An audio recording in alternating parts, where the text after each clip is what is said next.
Mun haɗu da wata mata a asibiti ne ma. Na kai wata 'yar uwanmu ba ta lafiya. Sai ta kira ni na za magana irin ya fim ɗin ku ya kaza.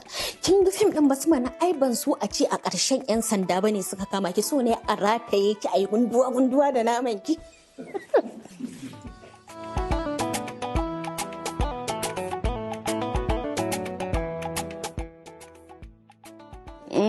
Abinda na karya da shi, abinda na dafa jiya shi nake ci da safe. Na fi jin daɗin shi. Na dafa shinkafa da wake da miya kuma shi na ciwa da safe.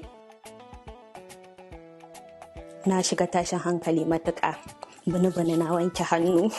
Man sanitizer in goga. A tsorace dai nake in fact gaskiya.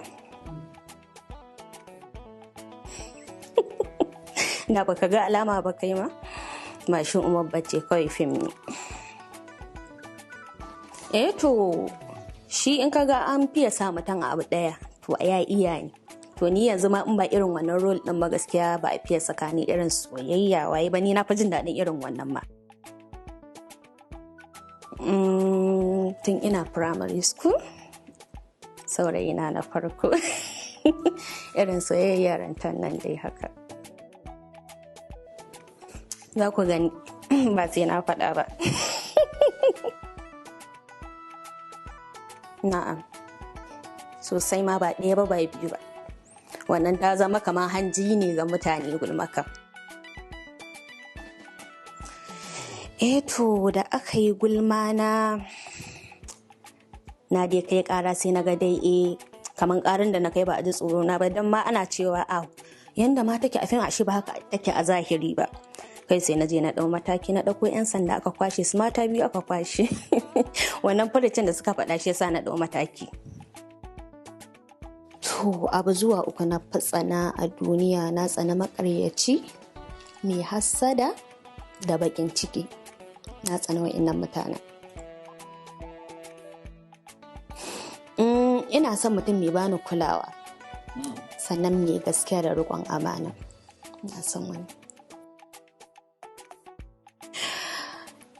To akwai wani laifi da muka taɓa yi. Ka san mafi makarantu haka yara ba a ji irin makarantar gwamnati haka. So ba zan manta ba, wani malami haka yana koyar mana da irin Arabic haka. To in lokacin time din shigowar shi aji yayi to ba ma shigowa. Sai mu tafi wani Mr. Biggs can hanyar abin nan Kakuri. Sai mu je wannan dan biredin gashashe nan da ake wurgarwa wai a cikin bola, sai mu je wai muna tsantan shi, wai mu a dole yan gayu sun ci sun rage mana, ba mu san can ana ta karatu ba, ashe yana ta fakwam yana kallon mu. Kai ranan da muka dawo gaskiya mun da ku, dan san da ya tara mun jini a kumbana. Ɗayan ƙawata kan sani fassa mata baya sosai, dan san da mahaifina ya zo ya ce kai wannan wani irin duka ne, ni ko ba na so a faɗi laifin da na yi. Gaskiya ba zan manta da wannan abun ba. To abin da nake jin ni babban yarinya ce, zan hau mota na, zan je duk inda nake so in je wajen sana'ata in ci abin da nake so mai kyau, in na ga dama na dafa da kaina, wani zubin kuma na siya a waje. To kaga wannan ma shi ma hankali ne zai saka kai wannan. To kaga misali yanzu na samu tuwon shinkafa na miya kuɓewa ɗanya, ta ɗan ji man shanu kaɗan ba mai yawa ba haka, da ɗan nama a ɗan soya shi sai a saka shi a cikin dage-dage a zuba. Ka kawo min shi kenan ka gama da ni malam ya kasi.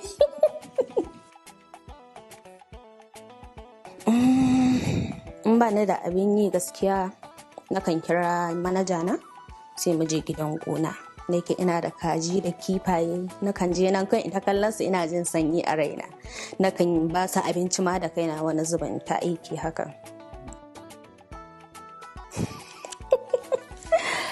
Kasan shi yana da farin jini, kuma ban san me yasa ba mutane da an ga irin mace mai kyau ta shigo industry budurwa Adam ya zanga ce, ni ba san me yasa irin wannan abubuwan ba. Gaskiya ni ba saurayi na bane, mai gidana ne shi ya fara yin min fim. Babban burina shine in yi kuɗin da nake so na yi, sannan in taimaka wa mata harkan ilimi. Dan gaskiya mata suna cikin wani yanayi, musamman masu talla irin almajirai, kaga budurwa haka kuma ba ilimi. Gaskiya bana jin daɗin haka. In dai nayi kuɗin da nake so na yi, alhamdulillah yanzu in fi yanda nake zan taimaka wa mata, babban burina kenan. ina tsoron su duka amma ba sosai ba. Shi kare musamman in yace din nan wani zuba idan na je gidan gona da yake ina da su guda biyu, to wani zuba in na kwana biyu ban je ba da yake sai ya matso kusa da ni ya ji kamshin jikina sai tukunna sai ce oke to wannan na wace. Ita kuma mage in tana cin abinci din nan ka zo sa mata din nan da take yi, ka san gani suke kamar zaka dauke masa abin da suke ci, to gaskiya ba na son wannan. Na fi son dai kamar kare din ne haka.